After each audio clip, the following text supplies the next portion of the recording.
Nimesh is joining in to run us through what he's picking up from dealing rooms. People he's been speaking with. Nimesh, take it away. Hi, Prashant. It's a global risk-off, and India is facing a brunt of it. It's largely in the broader market stock because that's where the mid-cap and small-cap had relatively outperformed in the last many weeks, and hence you're seeing more pressure in the broader market stocks today. Every pullback in the Nifty got sold into, and that's largely because I understand there is a very large sell basket at a leading FIs. So it looks like some bit of selling pressure is there from the larger FIs as well in today's market.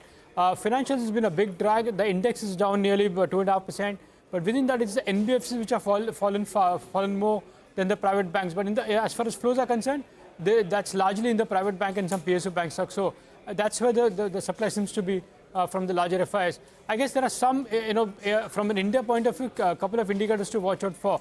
The PCR is close to 0.73, 0.74. Normally we've seen the markets tend to bottom out around 0.65 level. So that is one big cue to watch out for. And also the India VIX is something to track very closely.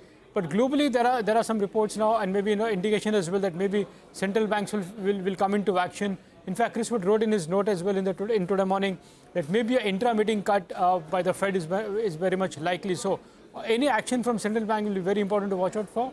But from a domestic Q point of view, watch out for the PCI, which is close to turning to bottom, and also the India VIX. Things are getting a little oversold. Nimesh, in terms of specific stocks, what's on your list? Well, Prashant, on a down day, you normally see a lot of pressure in the high beta names. So the first stock is GLF, been a rank outperformer after the quarter one earnings, but now it looks like some bit of selling pressure has emerged.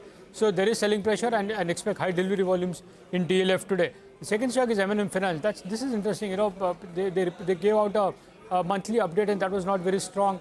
So on back of that, you've seen a bit of selling pressure. And interestingly, Morgan Stanley has put out a tactical sell as well on M&M Fin at these levels. So that's why that stock is under pressure today. A couple of names where there is some small delivery-based buying as well. Granules and Sun Pharma both stands out. Well, the stocks are under pressure, largely on back of overall sell-off, but there is accumulation happening in these levels, though small in quantity, but there is delivery-based buying in these two names at larger FIs. And the last name is Bajaj Consumer. That stock is under pressure today, but there is a large block, nearly 2% equity got changed hands. So looks like some disclosures will be quite interesting as far as Bajaj Consumer is concerned. Okay, thank you very much for that.